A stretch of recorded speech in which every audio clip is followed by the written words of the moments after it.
ADP has your back with ADP Marketplace, a digital HR storefront. Be a more trusted advisor to your clients by recommending apps to help streamline HR processes and free up time to focus on people. Stay tuned to hear more from our sponsor, ADP Marketplace, later in the episode. Well, apparently they didn't even talk. He didn't even talk with the client about what it would cost at the beginning. He presented his bill after the fact, and the client accepted it. Which tells me they got a lot of value out of it, and they didn't put up a fuss. Like, he undercharged it. He left value on the table. Well, yeah, then that's my feeling too. And just because you can't think of a way to do a value-based bill for this doesn't mean that there isn't a way.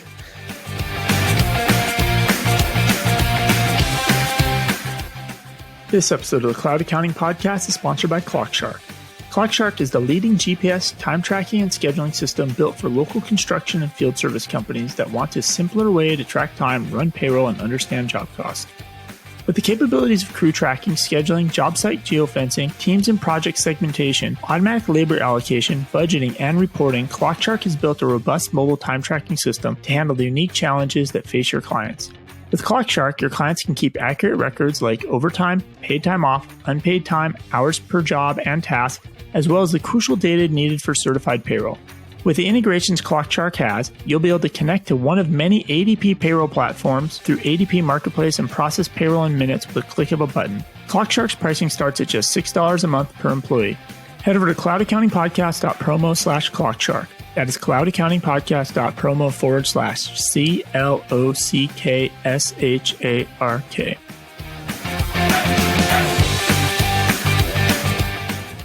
This episode of the Cloud Accounting Podcast is sponsored by Relay Financial.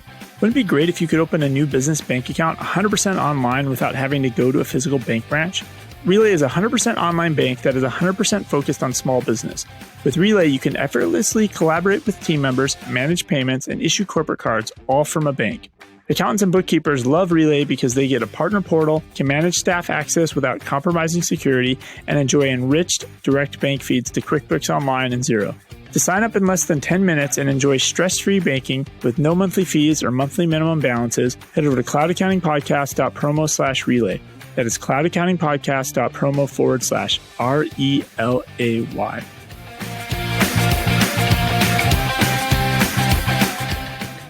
Welcome to the Cloud Accounting Podcast. I'm Blake Oliver. And I'm David Leary. So David, after last week, I felt like we had so many stories. I said I would bring 5 stories today. And I think I have, 25. I just can't do it. I can't cut it down enough. So I'm going through my list and I'm trying to highlight the ones that I do think are the top 5. I've got the Intuit acquisition of TradeGecko. That's a big one. That's a big one. Rippling raised a ton of money. I've got an article in CPA Trendlines, an opinion piece, when time-based pricing works. But I don't know. What do you got? A lot of smaller app news. Different people did raises. Kind of related on the other side of Intuit's acquisition of TradeGecko, Webgility announced a partnership with QuickBooks Desktop, which I find was like, okay, here's a competing product, but in the desktop space, like what direction is the train headed here? Yeah, that was a little confusing. Well, I think we should then dig into app news. We are the Cloud Accounting Podcast. Let's start with that. But first, we have a review, right? We have 2 reviews. So this is from Joe via Apple Podcasts, 5 stars. Great content and timely on current events. Great podcast with timely and relevant content for forward-thinking accountants. Much easier and better analysis, in my opinion, than reading weekly newsletters. Now I can stay up to date on my morning walks. And that's from Joe Harris. Joe, thanks for listening. So let's get to app news. Yeah, so let's talk about TradeGecko and Intuit. Intuit has agreed to acquire TradeGecko for $80 million. So, David, you're the app expert. Seems like you know all of these 800 or so apps that are in the ecosystem now, especially in the QuickBooks world. So give us the rundown on TradeGecko for those of us who are not familiar. So TradeGecko is an inventory app, but they really kind of specialized in more of that e-commerce level of inventory. So, where you have nobody just opens an e-commerce website, right? Or just only has an Amazon shop, right? They have an Amazon shop, an Etsy shop, something on BigCommerce. They have another thing over here. Well, if you're selling t-shirts and you sell one medium t-shirt, you got to have that updated in all your shopping carts across the whole interwebs. It could be like a handful or even dozens, right? I think the term for this is multi-channel, right? Multi-channel or omni-channel. Yep, exactly. And then sometimes you even have your own brick and mortar, right? And you have to deal with that. And so it's something I think Intuit's wanted to get into for a while. I think they even made some attempts to build it themselves, but it's very hard to solve. It's crazy hard to solve. Right, because the inventory in QuickBooks Online has been always the number one reason why people stick with desktop, right? It's just not that great. Yeah, and now there's a lot of reactions to this, like on and it was actually my reaction as well, because I saw somebody tweet like, "Oh, great, this is going to help QuickBooks Online finally get all the inventory features it needs." And I was like, people were saying that when they bought, there's an inventory app called Lettuce. Oh yeah, whatever happened with that? Bought, how many years ago? This is the first QuickBooks Connect they were already acquired by then, so it's going 7.5 years ago, right? 7 years ago they acquired Lettuce apps, and I'm not really sure. I mean, I think some of the concepts or ideas maybe got integrated in, but I don't think it was ever like wrapped, right? Or it was never integrated. Lettuce wrapped. Yeah, that's pretty funny. Thank you. I'm here all weekend. But on the other side, there was an article which is, so you just made the comment about, people couldn't leave QuickBooks Desktop. Right? Because the inventory is just so much deeper in QuickBooks Desktop. Well, Webgility announced that they have a partnership with Intuit's desktop QuickBooks point of sale now. So this is like a press release about their integration with QuickBooks Desktop? Yeah, it's basically it's a desktop integration, but Webgility does basically what TradeGecko does. Oh. So it's like, well, if Intuit's doing deals here on the desktop side, I feel like it's confusing to the market, but if you're Intuit, isn't your number one goal right now is to get everybody onto one platform, QuickBooks Online, and moving forward? Yeah. And so it's strange that over here, they're still doing these kind of like deals with desktop. Because if you're using desktop and now you add on Webgility, why would you use QuickBooks Online with the new TradeGecko product? You can't get away from it, right? There's just too many users. Well, I think you just don't keep giving them carrots, right? If you put all the carrots on QuickBooks Online, people eventually go there. But if you're on desktop and they're being a stubborn horse and you give them another carrot as a reason to not move, they're not going to move. And so people keep tossing them carrots when really just put the carrots on QuickBooks Online and they'll come. Well, that's what's happening, right? So if they can successfully integrate TradeGecko and the two founders are moving over to Intuit to work there, if they can make it happen, they can build it into the product, then yes, finally people will move. But if you don't get good inventory into online that's as good as enterprise, people aren't going to move. Yeah, and it'll be interesting how it gets integrated in, right? Because I know these enterprise level inventory cloud packages, and I don't know what TradeGecko's pricing was, but they run $500 to $1,000 a month SaaS.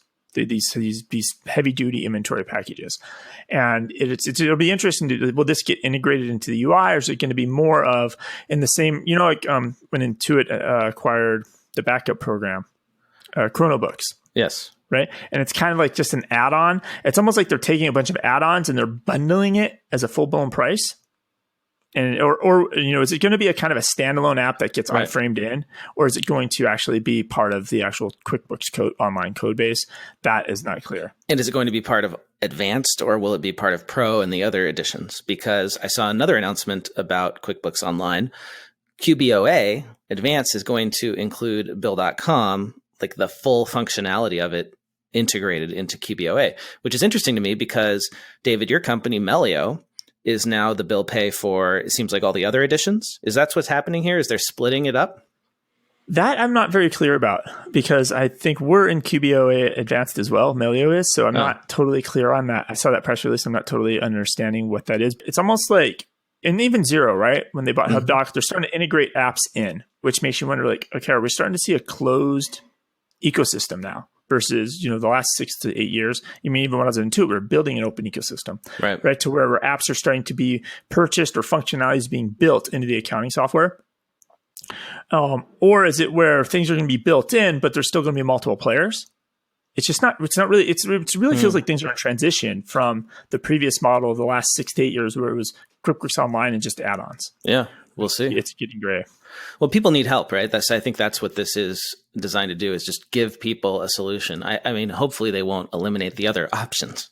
The small business owners who are making these decisions on what to integrate. Like they don't have enough advice. Accountants aren't giving it to them, right? There's not enough accounting firms and consultants doing this kind of work. So it's up to Intuit to say, these are the default apps you need to integrate, and we're going to do it for you. It's all going to be set up. And hey, you can go use other ones if you want, but here's the ones that we partner with and we recommend. Yeah, just out of the box is what you get. And I guess we'll find out, because it definitely feels like the pendulum's swinging towards build it all in-house again and acquire a bunch of things. And then, and I've seen this pendulum, right? And then companies do that. Then they realize, we're not really good at all these other things. So let's spin them off again and let somebody else who's really good at it build it separately. So it'll just be interesting to see like how this iterates through over the next 12 to 24 months. Now, the price on that was being reported was $80 million, that acquisition price. Mm-hmm.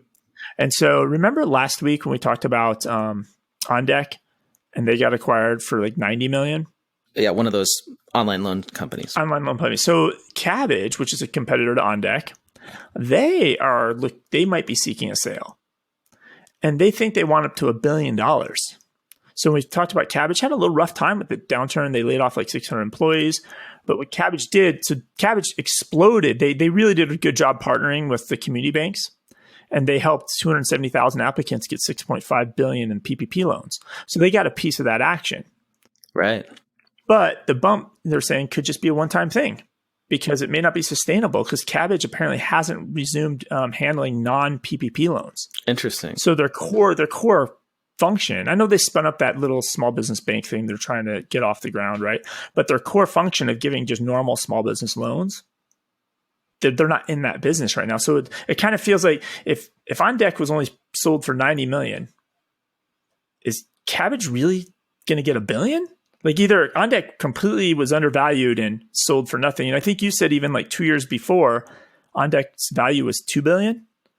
I think you said last week. So all these valuations, like it's just, investors put in a slice of money and then that creates the valuation for the company. But like it's all kind of, it's imaginary, right? It only matters the last one, right? Right, exactly. It only matters when you go public or you get acquired. So right, yeah. So it's just it'll be interesting to see where this goes, because and we kind of talked about this, like some of these the balance sheets were looking weird or bad for these guys, and so you're starting to see either consolidation now, or you're going to start seeing them sell. I wonder where Kabbage can land. Yeah, I mean, Kabbage, I don't have the numbers in front of me, but they made a lot of PPP loans, right? So now they have basically a ton of new customers that they could sell to. And I think that's the value, is whoever acquires them now has this group of people who are depending on Kabbage for this loan forgiveness application. And maybe they're going to be paying back the loan over time, or a portion of the loan over time. So that's a big opportunity. And Kabbage showed that it could pivot. Yeah, I guess you're right. Like if half of all small businesses go under because of COVID, right? So of those 270, that's still 140,000, 135,000 small businesses that they now have a relationship with, and then can they move them to their bank offering or whatever it might be? And the ones that got these PPP loans are much more likely to stay afloat than the ones that didn't, right? So it's a good group of customers probably. Speaking of crazy valuations, Rippling raised $145 million in their Series B at a $1.35 billion valuation. David, I'm going to do it again to you. Do you mind explaining what Rippling does? So Rippling is in the short, easiest answer, is a payroll app, but not really just payroll. So Rippling, the theory is ripples. So when you hire an employee, that's the thing, and you put them into your payroll system, that should trigger everything else. So if I'm going to hire, I'm a slightly bigger company, right? That's who this is going to be for. It's not a small business, but I'm a slightly bigger company, Blake, and I'm going to hire you. So as soon as I put you into the payroll system, guess what? It's automatically going to issue your new laptop. It's automatically going to set you up on Google Apps and the other 500 things I might be doing in my company. Right. And it's gonna onboard you to all the other processes that's necessary to onboard an employee. And that's the genesis of it. Now, what's interesting about Rippling is the founder is the former founder of Zenefits. Yes. Parker Conrad, is it? Yes. And so this is his second unicorn, because Zenefits quickly became a unicorn and then had its drama. and Rippling is, following a similar trajectory. $145 million for a Series B is just enormous. And I found an article with some stats from a podcast interview in April. Nathan Lotka's podcast is very popular among startup founders. And when you go on that show, you have to reveal some information about your company. You can't just talk in generalities. You have to actually... People pitch, right? Yeah. They're always pitching their app. Yeah. So Rippling in April said it had 2,000 customers paying an average of $700 per month. So I did the simple math, and that comes out to 1.4 million in monthly recurring revenue, which is 16.8 million in annual recurring revenue. So at a valuation of 1.35 billion, that is 80 times their annual earnings right now. So that is a pretty substantial multiple to raise money at. But clearly the investors believe in Parker Conrad and his CTO, who also was at Zenefits. And they said that they are quickly on their way to doubling that 16.8 million in ARR, heading to like 35 million, which is impressive. If they can actually do that in this downturn, that's a really good sign. My observation is he's running this differently than Zenefits. So Zenefits came on. They were the fastest growing SaaS company since Salesforce, right? They were making this claim everywhere, and they were very salespeople heavy. So their culture was sales, sales, sales. They had people lying to pass the insurance exams, right? And it spun out of control, right? It was Zenefits is still around, but in a way they were too heavily weighted salespeople and marketing and not actual engineers. And it feels like if I look at Rippling, what they've built, the amount of function, there's a lot of functionality, and it's almost like they learned their lesson. And now they're investing way more. The ratio of engineers and product that's being created versus sales feels like it's completely different. So like there's more of a real meatier product here.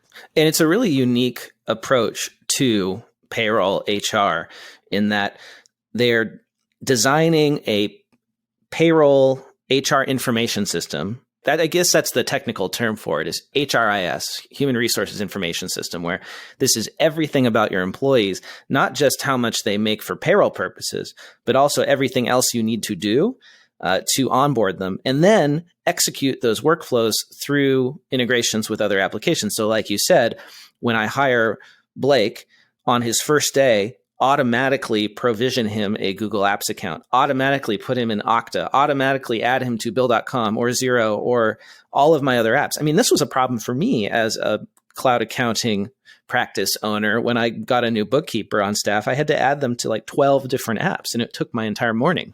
And then I'm assuming the opposite is true, that like when you get rid of an employee, it unripples all of that back in theory. Yeah, I would hope so, because that's also a huge problem. Is, I ran into this actually when I was working at a big firm, is we had bookkeepers who, still had access to Bill.com after they left 6 months later. And they could have theoretically logged in because it wasn't a single sign-on kind of situation if they knew their password. Like just total security holes. So yeah, it's really cool. They're a very unique business, and you can see other companies have started to copy them, right? Gusto has added in some of this functionality now where you can provision email accounts as soon as folks are hired. So that to me indicates that they are onto something here. Yeah, they're merging together the IT department with the HR department. Yeah, I mean, hey, apologies to any IT folks listening, but like we want to get rid of you. Like no accounting firms do not want IT people. And there goes a whole section of audience gone. Bye-bye. Hey, let's continue on. I got a few more things here. I got some teeny app news as well. Just a couple small ones. Well, here's a big one, though, because we were talking about Intuit. Yeah. Intuit is now under investigation by the Department of Justice for their takeover of Credit Karma. That's according to payments.com. So listeners may recall, as we talked about on the podcast, I think it was a few months ago, Intuit agreed to pay $7.1 billion to purchase Credit Karma, the free credit report app that does a whole lot more. You give it your information, and it gives you your credit report, and then it also like sells you a bunch of like credit cards and all this stuff. It's actually really cool. I've used it to get my credit report for free. So apparently concerns have been raised within the Department of Justice that this is anti-competitive because Credit Karma also started doing taxes for free. And that was a existential threat to TurboTax, because why would you pay to do your taxes when you could do them completely for free? That's really all the news there is that the investigation is open. It'll probably take a while. It could get unwound. They may stop it. And it probably depends on, who's president. Yeah, and it could also depend on like how, in the grand scheme of the whole tax space, Intuit doesn't have a monopoly power. Right, there's tons of. They're going to be able to probably argue that there's tons of competitive options out there. I'm curious about that. Like, what is the market share of TurboTax? Because I know they are just absolutely gigantic. Okay, I found it. I love Google. TurboTax has 67% of the market, 2/3 of the market. I wonder if that's just for paid products or third-party products. I mean, not versus all tax returns filed. So Credit Karma's market share is only 3%, but growing fast. So to me, this kind of looks a lot like Facebook's acquisition of Instagram many years ago, where Instagram was very small and Facebook bought it for $1 billion. The argument that Facebook has made, that Mark Zuckerberg has made is, it wasn't anti-competitive because they were so small. We didn't know that they would end up being so important to our business.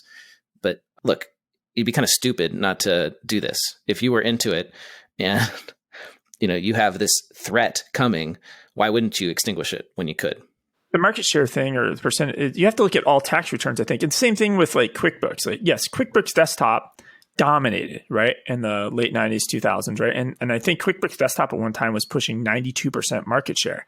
But at best, they only had 25% of small businesses. Everybody else is still doing pens and papers. Right. So I think it's like, how do you, like do they have 60% of just like paid or free returns, or is it they're only doing 45, 50 million of all the tax returns that are filed?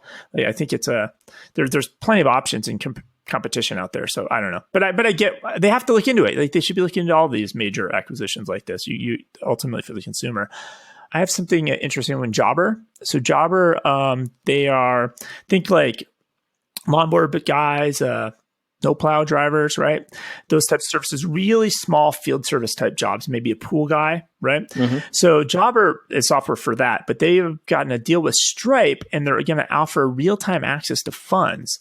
So they're going to, your pool guy comes over, and now he's got to go to Home Depot and buy chlorine, right, to do your pool. Whatever he needs to do with those pool supplies.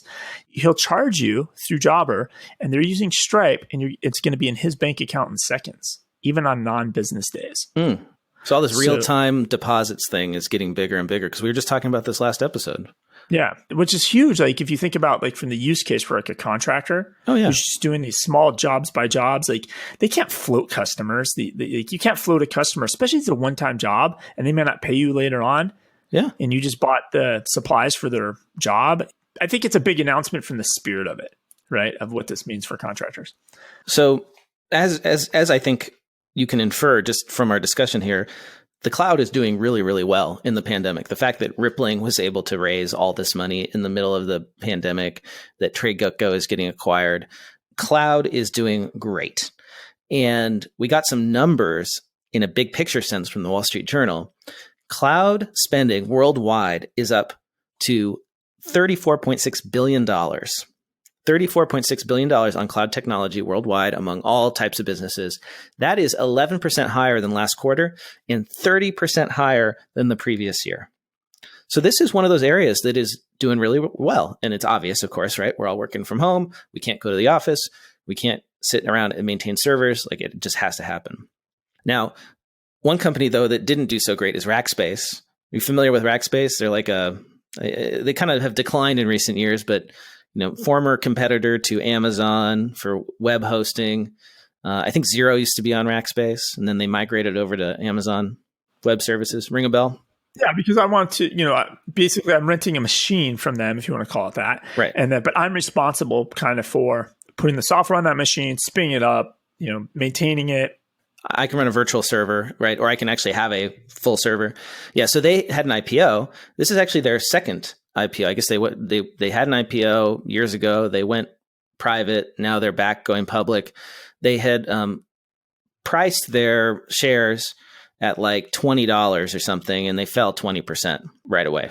Or they started at $21 on Tuesday, and they fell down to $16.85 on Wednesday.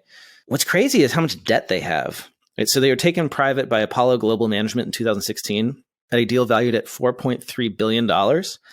And they currently now have $3.9 billion in debt. So this is like one of those classic private equity deals where the private equity firm borrows billions of dollars, buys a public company, takes them private, and then, supposedly fixes them up and then sells them back onto the public market, but with all this debt. And Rackspace's revenue is, what is it? It is expected to be between $655 million and $657 million in the second quarter. So they have a lot of debt for their revenue. Even if they're making like, let's say it's 650 million per quarter. So that's what, like 2.6 billion. That's their debt is greater than their total annual revenue. It sounds a lot like the Hertz thing. If you've, I mean, we haven't talked about it on the podcast, but if you've been following the Hertz, they've kind of run this game. Somebody buys them, they take on more debt, and then and it goes back to what you were talking about, modern monetary theory. The money is so cheap that it's just easy for big companies like Hertz just to keep taking more of it, and they just keep taking so much debt. And for private equity firms to do this kind of stuff, right? Because it's very easy for them to raise the billions of dollars to do these private equity deals. So, kind of like Meta, because this is about a hosting company, but I think, relevant to the whole cloud computing discussion.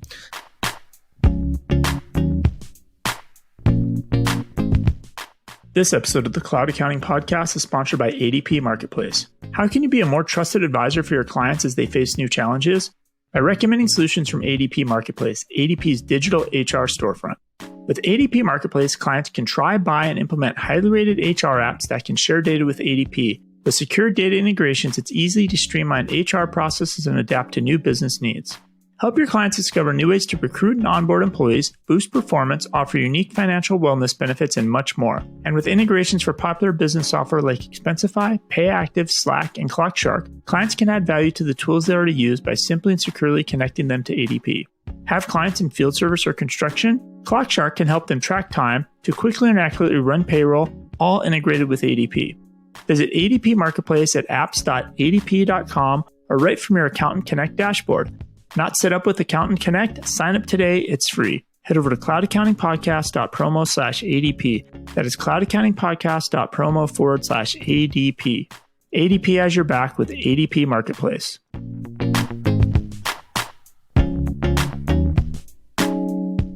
One last story here before we wrap things up.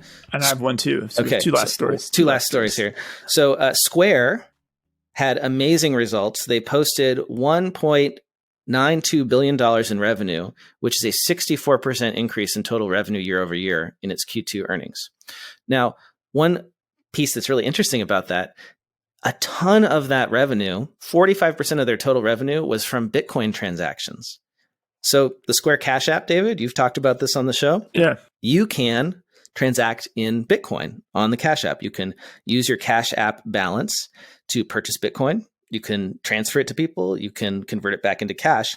Every time you do that, Square earns around 1.75%. So the more Bitcoin that is going on, the easier they make it, the more they make, just like with credit card transactions. And it has really, really, really paid off. It was only 5% of their total revenue in Q1 of 2018. Now it's 45%. I think I heard that in their conference call with investors, they actually have talked about how they're going to start really pushing their Cash Card or their Square Cash accounts towards small business owners now. So right now it's been really kind of consumer facing a little bit. Right. And now they're going to really start pushing it at the small business users, which obviously they already have. And then, following Intuit's announcement last week, it really makes sense that, you're going to take advantage of that press cycle, right? If QuickBooks is creating a product, say, call it QuickBooks Cash, and Intuit will spend millions getting it out there to everybody's vernacular. And then, Square should just ride that wave. Oh, I hope so. We have finally gotten to the point where every service provider in our household, gardener, pool guy, housekeeper, everybody is charging us with an app. Now, it's not all the same app, but it's all an app. So I never have to write a check anymore. I'm so happy. I hope that the whole world goes this direction. Yeah, I'm still writing 2 checks a month. That's great. Things. So obviously we talked about Scale Factor a couple weeks ago. This whole concept is accounting firms with engineers. Yes. Right. So there's another app called Proper, and it's property management for, apartment complexes, things like that. Property managers, property owners can use this. So it's an AI-powered accounting and bookkeeping service. So is this proper.ai? Am I looking at the right site here? It says, we manage the books, you manage the property. Yes. The headline is, Proper raises $4.8 million to become the Uber of property accounting. So it's got all the keywords for a raise, right? The word Uber in there. You got AI powered, right? And the headline on the website: our financial experts use machine learning technology to provide accurate, reliable, flexibly priced accounting and bookkeeping services. It's interesting because they're not trying to eliminate they're trying from a cost perspective, and they say like they're using artificial intelligence and machine learning technology to offer scalable accounting and bookkeeping services to more efficiently and cost effectively than traditional in-house, Right. which is probably true. Like if you have 2 or 3 huge apartment complexes and you're trying to do all the bookkeeping in-house, it does make sense. And really the more I think about, this whole march to automate all of accounting, I think it's very hard unless you're kind of niche because they're only handling apartment complexes. There's going to be a set of limited use cases, Right. and there's probably a set of limited tools. Like everybody uses the same thing to log their rent, or I don't know, or to run their promotions and some ads. And Well, just as simple as the chart of accounts. You can actually have a standardized chart of accounts that's the same for every single user, and it will work and it will make sense. Whereas with a generalized bookkeeping service, you try to do that, and inevitably the reports are kind of meaningless because they're not customized to the business. So they were founded in 2017. And the other part that caught my eye in this article was Proper has 40 customers. Right. So how much money did they raise with 40 customers? 4.3 million. What was it? Scroll back to the top. 4.8 million. 4.8 million. Now, obviously, these customers are probably bigger and high end because some of them range from either 250 units to 10,000 units across the US, right? And their target demographic is product managers, is property managers with 200 to 10,000 units. So that's a lot of money to raise. Like, basically, it's an accounting firm with 40 clients. Now, they're high-end clients, but... Well, so it kind of makes sense because they're bigger clients. So, they're probably paying like tens of thousands of dollars a month for this sort of bookkeeping. Well, you're on their website right now, right? Yeah, I'm trying to look. I'm looking around. If there's no pricing, yes, it's probably $10,000 a month, right? They don't have pricing on their website, which means that it's going to be in that, 5 figures realm, right? Most likely. So I can see this actually happening. And then, 4.8 is not crazy to raise for that kind of, product market fit. I think this is a good sign, like that this is doable, right? Yeah. So maybe this will be the success in accounting firms with engineers. There's a quote from Proper customer, Rusty Heyman. He has a great quote. And the reason I love this quote, because I feel like sometimes I've always felt like small businesses understand automation and understand logical things like, hey, if I type a name and address here, why doesn't it just show up in all the other apps automatically? Like they get it at some level. Their expectation of APIs, just things working and data moving places automatically. Mm-hmm. And so he has a great quote here. He says, property management is a low margin, high volume business.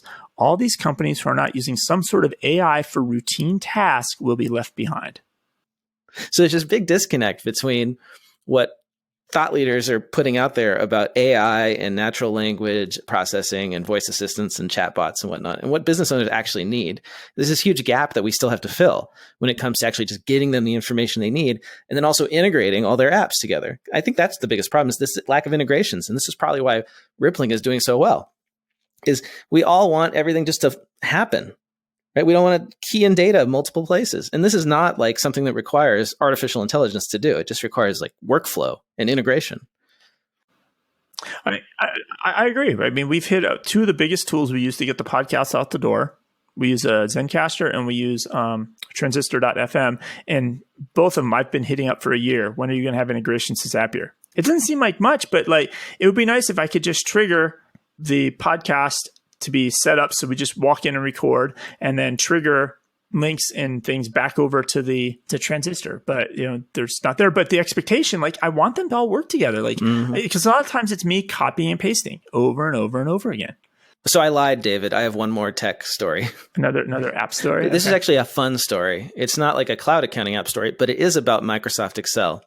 This was in The Verge. The headline is, "Scientists rename human genes to stop Microsoft Excel from misreading them as dates." There are many human genes in the human genome, and 27 of them had names that looked to Excel like dates. And a good example is MAR1.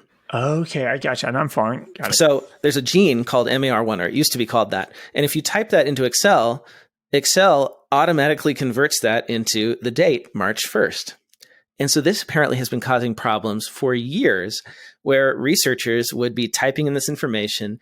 Excel would automatically convert that column to a date type field, and there's no way to turn this off. It doesn't exist in Excel. And you'd be screaming, right? You'd be cussing and screaming. Right, because it screws up all of your data.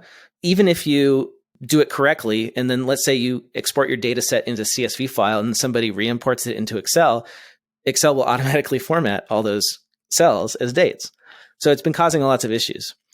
So even if you format the whole column to just plain text and not well, because a CSV file is just plain text and contains no formatting information, right? So because CSV is the ultimate, open database, right? Because it's just text. So out of 3,579 published papers, roughly 1/5 had been affected by Excel errors and caused by this sort of problem. So rather than try to get Microsoft to fix it, I guess, I didn't dig into this to find out if they even tried. They simply decided to rename the genome. So 27 human genes have been renamed so that they don't conflict with Microsoft Excel. And to me, this just shows you the power of Excel in our world. That like the DNA that makes up you and me, David, has been renamed by Microsoft Excel, in essence. A lot of times you'll see this in software. Like for decades, some software will have some dumb warning that comes up, and people will just retrain their bodies and retrain themselves to work around this bad UI design.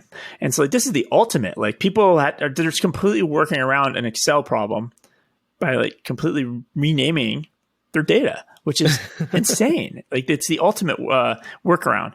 Yeah. So now, are any of these? Did Microsoft pay to have these genomes renamed? Like they could. There's a marketing opportunity, right? It could have been the Microsoft genome, and they should have sold this to all the tech companies. Yeah, exactly. It should be an add-on, right? An add-on that you have to purchase for thousands of dollars that prevents this from happening. Well, no, not that. I mean, like really, like if you're trying to fund your project and you're going to rename one of the genomes, like sell the naming rights. All right. So, what do you want to talk about next? What we could talk about quickly is conferences. We can visit that quickly. So, Scaling New Heights has been moved. So, Scaling New Heights originally was in June. Then it was moved to September 20th. 23rd. Now it's been moved to November 8th through the 11th. And that's going to take place in Orlando, Florida. You want to make a bet? I bet you $100 it gets canceled. It does not happen in person. Things are not like, now that my kids are starting school tomorrow, like there is no sign that they're actually going to go back in person. Like, I'm starting, it's not that I'm becoming hopeless. It's just, it feels like there's no light at the end of the tunnel yet in this at all. And you're right. How can you have an in-person event if like there's not any light at the end of the tunnel on this? Until there's a vaccine, I don't think these events resume, and that's going to take until early 2021. And then it's going to take months and months and months for even tens of millions of doses to get out to people. So I'm concerned about next year's conference season. I don't know if maybe in the fall we'll get it, but it all depends on how opening up the schools goes. Like, does that create a huge surge in infections? We're really only, I think, 10 to 20% of the U.S. population has been infected at this point. So we've got to get to 60% before we have herd immunity. And that's the worst case scenario, right? 60%. And so like that could take years. So, but the good news is there are like hundreds of vaccines in development.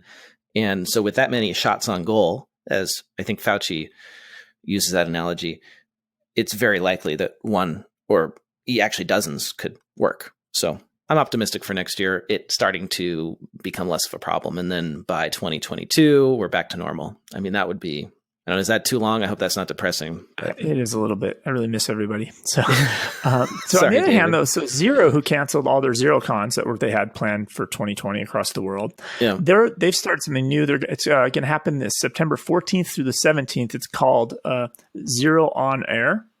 And from right now, it looks like it's just a couple Xero leaders that are going to do some sort of speech or keynote webinar type thing. Mm-hmm. It doesn't feel like it's very conference-like, so it'll be interesting to see how that rolls through. Speaking of conferences, weren't you going to do some sort of virtual conference? How'd that go? Yeah, well, that's starting today. It's Sunday, August 9th as we record, and the Boomer Virtual Summit, Boomer Consulting Virtual Summit is starting this evening with a happy hour on their virtual platform. So I'm going to have a drink at my desk, and I'm going to be on the 3D virtual platform, which looks a lot like Second Life. And we'll see what happens. Be hanging out at the booth. So, hopefully this episode will get out in time for any folks to hear it who are going to be at the conference. So if you are, come stop by the Drav booth and let's chat. It'll be fun. Can you get me like a guest ticket or a guest pass? I'd like to just click in and like experience the virtual world there. I'll see what I can do. Yeah. Okay. It would be cool. And I can make my own avatar? Could we have a booth and record the Cloud Accounting podcast like we used to do at the conference? At the conferences? Like, can I walk around with a Cloud Accounting podcast t-shirt? Like, is this possible? You cannot customize your avatar to that extent, unfortunately. At least I'm not aware of how to do it. Oh, side note, speaking of the Cloud Accounting podcast t-shirt, my daughter got her yearbook finally, because of COVID, it took months to get these things distributed out. And one of the photos in there, she's wearing a Cloud Accounting podcast t-shirt in her yearbook. It's awesome. It's amazing. You got to take a picture of that and post that on the Instagram account. I will. All right. So let's talk about hourly pricing, hourly billing, I should say. So this story has been sitting with me for weeks. This was a byline by Ed Mendlowitz, who is someone that I actually really admire. He's like a traditional, old school. I hope he wouldn't mind if I said that, but I think he would actually agree with me. Old school accounting firm partner. And he writes prolifically in Accounting Today and CPA Trendlines about everything he knows and has learned over his career. He runs that meetup in New York City that it's like a mixer. But it doesn't look like a mixer. It looks like this old secret society. You better know the right handshake to get in there type of a thing. Yeah. See, that sounds kind of awesome, actually. So I would love to eventually get to meet him. But I've been following for a long time, and he wrote an article on CPA Trendlines called "When Time-Based Pricing Works." So as you can imagine, this is controversial among folks who believe in value billing and or subscription now. Yeah. But there's a huge group of accountants and even bookkeepers who really, really believe in time-based pricing. And the vast majority of large firms still do time-based billing. So let's talk about this. This is a story that Ed tells, an example of his early career when he felt that there was no way that he could have done time-based billing and made it work. And so this is an example of when time-based pricing works and when you couldn't do a fixed fee, I suppose. It goes way back to the 1980. And Ed got a large client. The client actually was on a fixed annual fee to start to cover routine work. But then after 3 months, he was asked to suggest some methods of compensating highly paid managers and present them at a meeting in 2 weeks. So he was asked to do this, special project. When he showed up for that meeting to present his initial recommendations, there were 4 other people who had been given the same assignment. So he didn't know it, but he was in competition. He ended up winning, and he was asked to go to the meeting of highly paid managers for this company. He ended up spending many days at this conference, this company meeting, made his recommendations. It was a huge success. He apparently got a standing ovation after his presentation at this California resort with the management group with about 50 people. And he said, quote, "Considering everything I did, the time requirements, my needing to drop everything to attend this project, the trip, the drawing on every morsel of experience I had, I do not know how I could have set fixed fees in advance for each facet of the project. In retrospect, if I had quoted a fee for the initial proposal, knowing the client, he probably would have told me to skip it because he already had other people working on it. Once I started, there were defined projects at each step of the way, but they were all part of the overall goal of presenting it to the management group in California." And he finishes by saying, quote, "To this day, I don't know how I would have been able to set fees in advance for each of the many things I did. At the end of the day, the client felt the value was there and I was fairly compensated." And this ended up being one of his biggest clients over many, many years. Well, so I wanted to get your impression of this, David. Is this an example of when time-based pricing worked?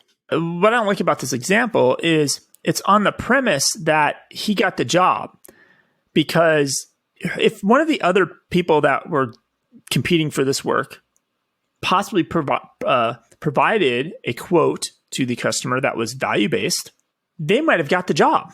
He's saying how right he was using hourly because everybody he was competing with was using hourly, right? Like if somebody would have out of the gate, even if his idea was slightly better, maybe it wasn't better. Maybe they were all kind of equal. I don't know, right? We don't have insight to this, right? But maybe he underquoted. Maybe his hourly rate was cheaper, and that's how he really got picked. It's not. It has I think it's an argument. He's trying to say how this job was saved by the hourly rate, and maybe I just don't know if that's true. Well, apparently they didn't even talk. He didn't even talk with the client about what it would cost at the beginning. He presented his bill after the fact, and the client accepted it. Which tells me they got a lot of value out of it, and they didn't put up a fuss. Like he undercharged it. He left value on the table. Well, yeah, then that's my feeling too. And just because you can't think of a way to do a value-based bill for this doesn't mean that there isn't a way. And yeah, you probably left money on the table if the client didn't complain about the bill. That's for one thing. So I was trying to think, how could I, if I were in Ed's shoes, have done this? Look at the project. The project was to come up with a plan for how to compensate highly paid employees, a compensation plan for this company. There were like 50 people there. So what, probably several dozen, highly compensated employees. And what is the goal of one of those plans? It's to incentivize them to generate revenue for the company, to generate profits for the company. And to keep the employees there as well, right? And to keep the employees happy, right? So like maybe one way, if you don't know how to price something, is to have a conversation with the client and say, hey, what is this worth to you? What would be the impact of a plan that works spectacularly well to motivate your employees? Like, and actually talk through that with them. Like, what are you looking to do? What are your goals out of this project? I don't know if that happened, but it doesn't sound like it did, right? So once you know the goals of the client, then you can start to attach value to the outcomes. So if the client's goal is to increase revenue by, I don't know, $10 million a year, then I, as the consultant, could say, well, let's say that I design a compensation plan that helps you do that. What is that worth to you? Would you pay me $100,000 to increase your revenue by 10 million? And the way that I would structure that is to say, I'm not just going to create the plan. I am then going to, throughout the year, make sure that the plan is working and help you adjust the plan if it isn't. So now it's a long-term consulting arrangement around making sure that this compensation plan is acceptable to the employees and is successful in helping grow profits or revenue. And you make that a proportion of the outcome. And I think it's an easy sell because it gives you stake in the game, right? Because now you actually care. Your money is going to depend on how successful this program is or not. If you're just getting paid hourly, it doesn't matter if it's successful. You're still going to send them a bill and they're still going to pay you. So, let's say that Ed spent like a week on this, because it sounds like he went there for a few days, probably took days to put this together. So I don't know what his billing rate was at the time, but let's say it was really high. In today's dollars, right? So what would be a high rate for an accounting firm partner? Like $500, maybe even $1,000 per hour. So let's say it was 500. So that would be 500 times 40 is $20,000. So if you bill hourly for a week of your time, that's the most you can make. But we just said like, it could have been $100,000. It could have been much more than that, right? Depending on the success of the company. So that's the money that's being left on the table there. So that's just one idea. I'm curious what our listeners think, how they might have structured it. While I was thinking about this story, I also saw a story about McKinsey in ProPublica. And, McKinsey is the giant consulting firm that famously does not bill by the hour. They instead bill by the week, apparently. That's what I learned in this ProPublica article. Yeah, basically they're like the big four but they don't do audit, and that's why they're not an accounting firm, right? But from the consulting side, they're the same as all the big four. So you want to know how much it costs to hire a single junior consultant at McKinsey? These are either recent college or business school graduates. And they don't charge for them by the hour. They charge them by the week. A single junior consultant will cost you $67,500 per week, or $3.5 million annually. See, hourly billing does work.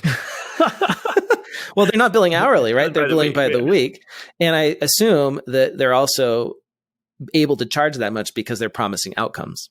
So if you want two of them, by the way, it's $160,000 per week. So if you don't think you're leaving money on the table, billing strict hourly and not having this value conversation with clients, like McKinsey would tell you otherwise. Well, they won't tell you otherwise because they don't want you to know, right? Because they want to capture all this value. The premise of that article, though, is they are very good at getting the government to give them these contracts and then encourage the government to not actually do work themselves. And they basically have projects that tell the government, oh, your best option on this is to go find somebody else to work on it. And by the way, we do that.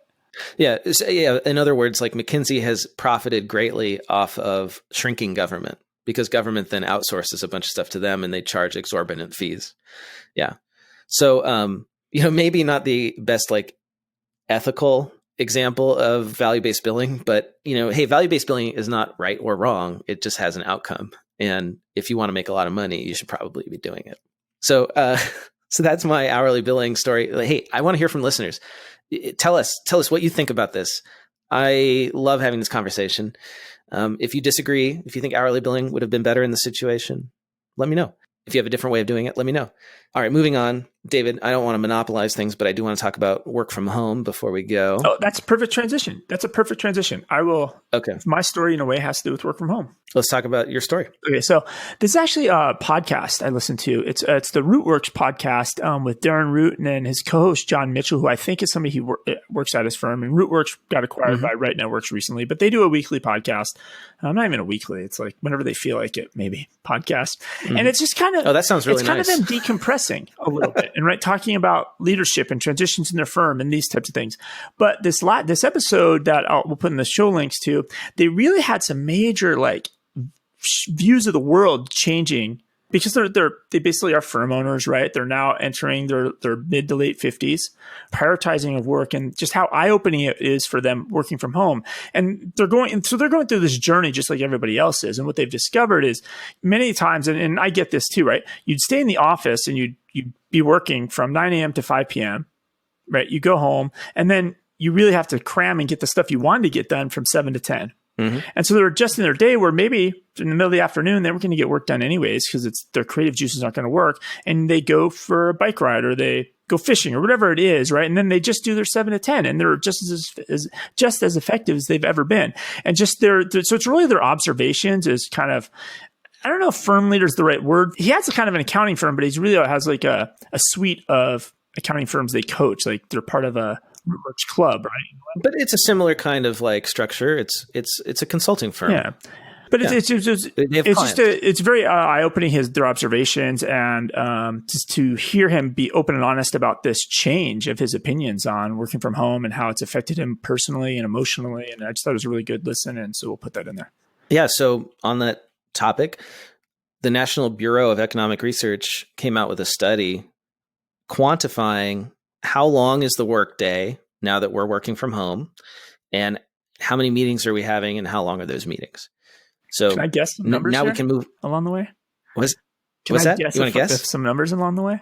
Yeah. So by the way, this is pretty accurate, I think, because it's some application provider, unnamed, that has access to calendars. So we're actually looking at the real data of tens of thousands of workers on their calendars, what is changing now from in-person to remote. So the average workday has lengthened. You want to guess by how much? Previously, your workday was traditionally saying 9 to 5, you have 8 hours, right? That was previously. Yeah, or 8 to 5, I think you're whatever pushing it is, right now a 10 and a half to 11-hour workday. Not as bad as you would think. The average workday has lengthened by 48.5 minutes on average. Okay. That's not that bad, right? Considering that a lot of people's commutes were that long or longer in the past, especially in large metro areas. I think what's happening there is that, people are starting work when they normally used to get on the train or they get in their car, something like that. The number of meetings has increased. Want to hazard a guess? So there's percentage-wise? So we're 8 hours, 45 minutes a day. You're probably in a meeting for 6 of those hours. So at least, percentage-wise, I guess meetings went up 45%, 50%? Only 13%. The number of meetings has increased 13%. And here's the crazy part. The time per meeting has fallen by 11.5%. So all in all, that's kind of like a wash, right? If you have more meetings, but the time per meeting has fallen, it probably doesn't make that much of a difference. So really, all this stuff about how we're all miserable working from home, I don't think is true. I think we're working more, but it's because we don't have these commutes. So it's better use of our time. We're probably also saving time getting ready in the morning. Like you said, David, now you haven't taken a shower in a week, but you do have a pool. So you are at least rinsing, Chlorine right? clean is what we like to call it, right? Chlorine clean. I did that yesterday.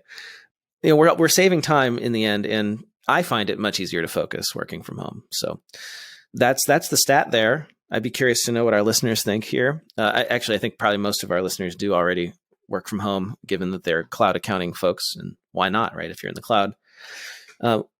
Another story here about working from home that could be more negative, though, has to do with state tax nexus. This was on Accounting Today. And the headline is, "The work from home tax crisis we have to see coming." So this is going to hit us real hard next year. It's that or maybe even later this year. It's that when people go from an office to working from home, if they are working from a different state, that creates nexus now for that company. So in places like New York, where you've got a bunch of small states all right around there, if people are now working from home, that creates potential nexus in New Jersey and Connecticut and all these places that you may never have had if you were a New York employer. Oh, and by the way, New York is not very friendly to employees, so they still owe taxes in New York, even if they're working from Connecticut. Well, it depends on a state-by-state basis and what rules that they have with reciprocity and all that stuff, actually. So that could be wrong. But if you're a California employer and your employee, like me, moves from California to Arizona, now you potentially have Arizona nexus. And what if they don't really move? Because I know there's just a lot. I mean, in a way, like New York's a little younger, right? Younger professionals. San Francisco's younger professionals, right? And a lot of people have either moved back home temporarily during the pandemic. Now, if you're just temporarily living back at your parents' house for a while, but you're still being paid by your California company, does that mess around with the nexus? So some of the states have enacted exemptions for temporary, but it's different for every state. So this, to me, is a potential huge productizing a service opportunity for accounting and consulting firms. A lot of your clients are going to have these questions. It's going to hit them at tax time. So why not get ahead of it and productize this and say, look, we'll do a tax nexus study around your workforce. Call it something like a workforce nexus study. And we will charge you a flat fee to do this. And maybe you tier it based on the number of employees. And you send this out to your clients and get ahead of it. Say, we'll put together this report that says, we'll find out where all your employees are working, where you have potential nexus, and we'll do this report so you're ready at tax time. Here are the potential consequences. Here's how you can ameliorate the potential downsides, something like that. Oh, and you're going to have to. So my advice to you, so this is practice, right? So you are going to have to count how many days you were in California versus Arizona. But now if you go to San Diego for a weekend with the wife to enjoy the weather, you have to count those 3 days as well as being in California. You have to keep track of all of this. I actually have to be really careful not to go back to California because I moved here in June. And if I spend more than half the year in Arizona, then I don't think I actually have to check this. I do not know if I will owe California state taxes. But I believe if I spend more than half the year in Arizona, I'm an Arizona resident. I mean, as far as California is I have concerned. a rental property there, and we have to count like any day for any reason I've been in California. And so it's not just any days you worked in California. They want to know any time you've been in California, and they count those days. Well, I guess I have an excuse for not going to see my in-laws. All right. Well, with that, David, I think we're up at the end of the hour. So before we go, let's read our second review. I'll let you take that one. Great info for accountants.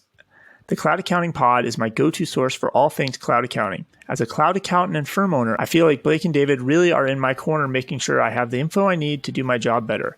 They tackle the tough issues of our industry and give us the best and most up-to-date information. Thanks, guys. Baby Bruce via Apple Podcasts. All right. Thank you, Baby Bruce. David, if people want to get in touch with you, where can they do so? Easter way is on Twitter or LinkedIn. I'm at David Leary. But on LinkedIn, make sure you say you listen to the show so I know you're not a robot. Same here. Connect with me on LinkedIn. On Twitter, I'm at Blake T. Oliver. And David, great to talk to you. Stay safe, stay sane. See you here next week.